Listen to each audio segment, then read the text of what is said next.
क्या घटना हुई थी, क्या बताएं? कल मम्मी मेरी भाजी लाने के लिए गई थी 7 बजे गणपत नगर के पास नागकन्या मंदिर में। वहाँ से आते समय गाँव देवी मंदिर के तरफ 2 लड़के आए और मम्मी को बातों में उलझा के उनके हाथ में कुछ चीज़ दिया।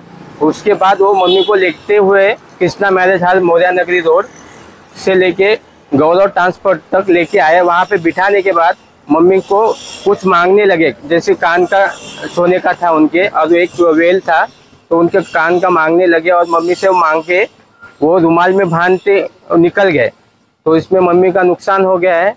हम पुलिस स्टेशन में गए थे, वहाँ पे पुलिस से इस बारे में बताए हमने। उन्होंने बोला कि आप एफआईआर दाखिल करो, तो हमने एफआईआर दाखिल की। ये उसकी सीट है। वो बोले कि हम जल्द से जल्द इसके बारे में जांच करेंगे और आपको पता करेंगे। तो हमने वही रोड के सीसीटीवी फुटेज हमने चेक किए, उसमें हमको कुछ पिक्चर मिला है, तो हम वही अभी पुलिस चौकी में जाके जमा करेंगे। उसके आधार पे हमको पुलिस सहायता करेगी। मेरा नाम लता बंडू पायगुडे। भाजी घ्यायला गेले होते मी मार्केट मध्ये।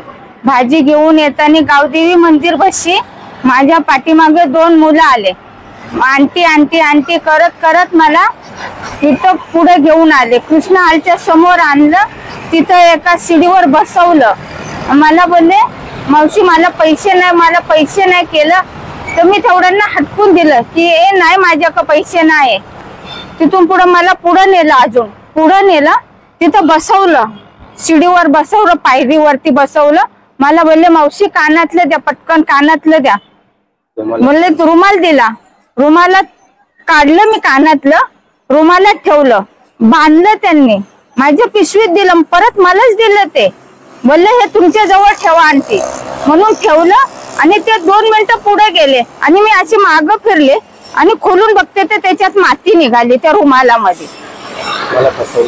मला फसवलं गेलं त्या लोकांनी। त्यांच्या बोलण्यात मला समजून आलं नाही की काय करायचं, की काय करतात हे मुलं माझ्यासोबत, हे मला समजलं नाही पुढं। त्याच्यात इस घटना को लेकर आपने पुलिस में शिकायत की है? हो केली।